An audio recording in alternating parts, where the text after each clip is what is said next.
Right. So today we're going to dive deep into a story that has everyone in the football world buzzing. Yeah. It's Neymar's shock return to Santos. Right. We've got this recent piece from the Daily Star, a Bangladeshi news outlet. It lays out all the details.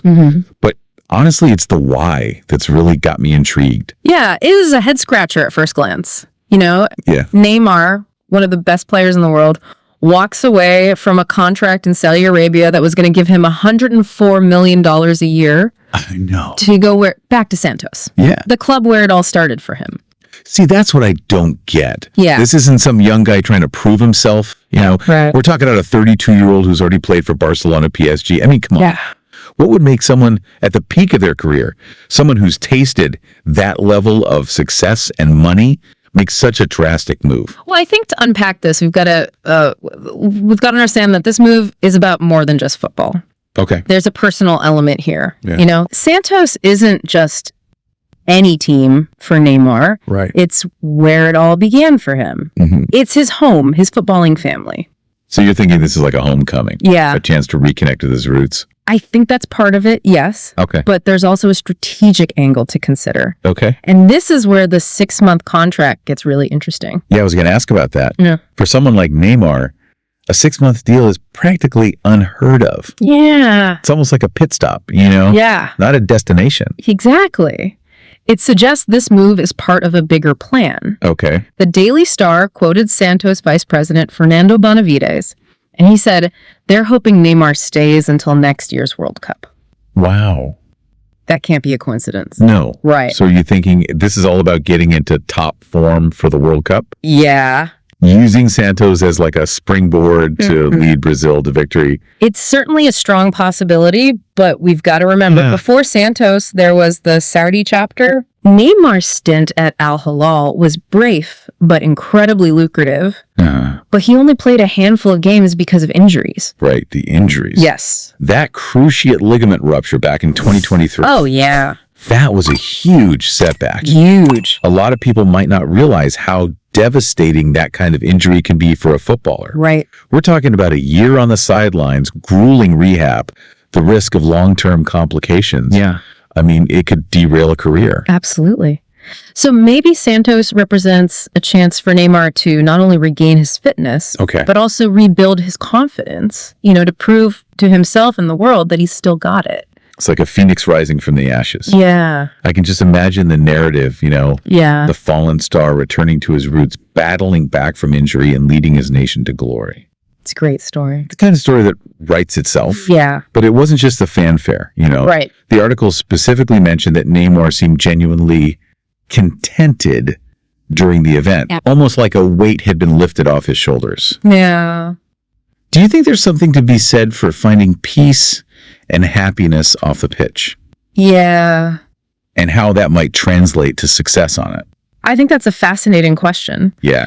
Maybe for Neymar, this isn't just about the World Cup. Okay. Or even football itself. Uh-huh. Perhaps it's about finding a sense of belonging, Mm-hmm. a place where he can just be himself without the immense pressure and scrutiny that comes with being a global superstar. So what we have here is more than just a transfer story. Right. It's a human story. It is. A story about ambition, resilience, and the search for something more than just money and fame. Exactly. And that's what makes this deep dive so intriguing. Yeah. We're not just analyzing a move on a football pitch. Right. We're trying to understand the motivations and desires of a complex individual. Okay, I'm hooked.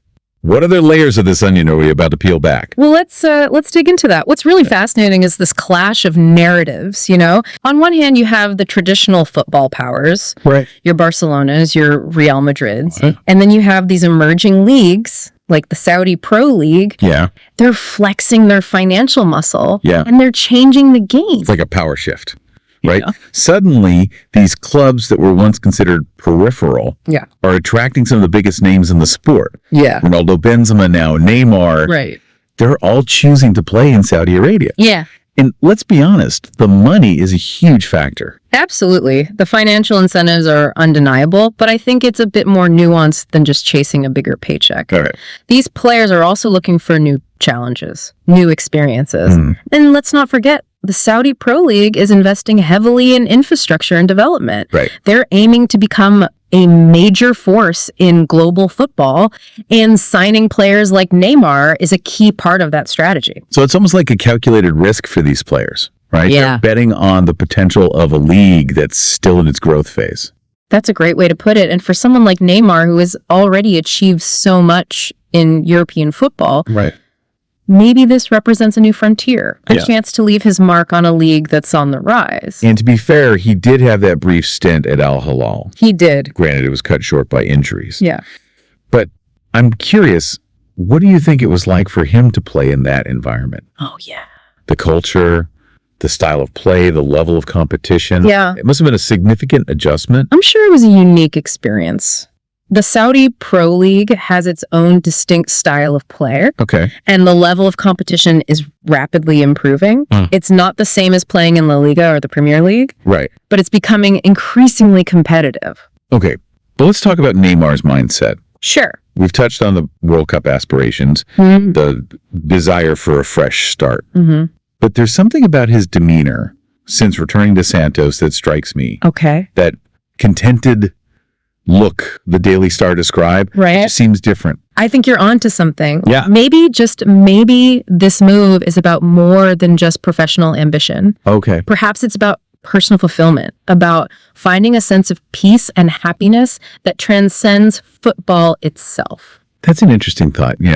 There's been a lot of talk about the immense pressure and scrutiny that comes with being a global superstar like Neymar. Oh, absolutely. The constant media attention, the weight of expectations, the intense competition. It's a lot, It can take a toll, without a doubt. And for someone who's been in the spotlight since he was a teenager, right? maybe Santos represents a sanctuary, Okay. a place where he can escape the noise and just enjoy playing the game he loves. And maybe that's the key to unlocking his full potential. Yeah. Maybe by rediscovering the joy of the game. Right. By playing with a sense of freedom and liberation, he can reach new heights, both for himself and for the Brazilian national team. It's a compelling theory, Yeah. and it speaks to a larger trend we're seeing in professional sports, where athletes are increasingly prioritizing their mental and emotional well-being. Right. They're realizing that success isn't just about trophies and accolades. It's about finding a balance, a sense of purpose that extends beyond the playing field.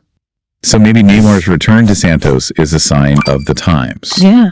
A sign that athletes are starting to redefine what it means to be successful, to prioritize happiness and fulfillment alongside professional ambition. It's a fascinating evolution, Yeah. and it raises a lot of questions about the future of the sport. Like what? What happens when players start prioritizing their personal well-being over financial gain? Right. How will leagues and clubs adapt to this changing dynamic? These are the kinds of questions we'll be exploring in the final part of our deep dive. Yeah. We'll delve into Neymar's legacy, his impact on the game, and what his story might tell us about the future of football.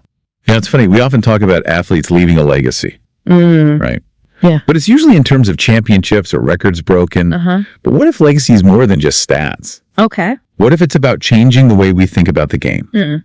About what it means to be a successful athlete? That's a really thought-provoking idea, and I think Neymar, whether intentional or not, is challenging that traditional definition of legacy. He's showing us that it's possible to prioritize personal fulfillment even at the highest level of professional sport. It's like he's saying, hey, there's more to life than just chasing the next trophy or the next big contract. Exactly. And I think that message resonates especially with younger athletes who are coming up in a world where the pressure to perform is immense. Yeah, it's almost like he's paving the way for a new generation of athletes who are more aware of their own needs, their own mental and emotional well-being. And that could have a profound impact on the future of football. Imagine a world where players are empowered to make choices that align with their values, Yeah. where they're not afraid to prioritize their happiness and personal growth alongside their professional ambitions. That would be a game changer, wouldn't it? It would. Suddenly, it's not just about winning at all costs. Right. It's about creating a more sustainable and fulfilling environment for everyone involved. Right. And that shift in mentality could trickle down to all levels of the sport. Yeah. From the grassroots to the professional leagues. It's almost like a ripple effect, starting with one player making a bold decision and then spreading outward, changing the entire ecosystem of the game. It's an exciting prospect, and it speaks to the power of individual action. The idea that one person can spark a movement that transforms an entire industry. And let's be honest, football needs a bit of a shakeup, doesn't it? Yeah. The traditional power structures, the transfer market madness, the pressure cooker environment, it can feel a bit stale at times. I agree. And maybe, just maybe, Neymar's return to Santos is a sign that things are starting to change. Okay. The players are realizing they have more agency, more power to shape the future of the game. So as we wrap up this deep dive, I think the question we're left with is, what happens next? Yeah. Will this be a turning point for football?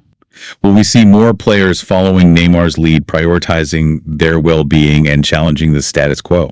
Only time will tell, but one thing is certain. Neymar's story has sparked a conversation about the values and priorities that shape the world of professional sport, and that conversation is long overdue. And who knows, maybe this is just the beginning. Maybe we're on the cusp of a new era, an era where athletes are empowered to create a more balanced and fulfilling version of the game. And that's something worth rooting for. Absolutely. It's a future worth imagining. And to our listeners, we hope this deep dive has given you some food for thought. Yes. Keep watching, keep questioning, and keep the conversation going. The future of football is in all of our hands. Thanks for joining us on The Deep Dive.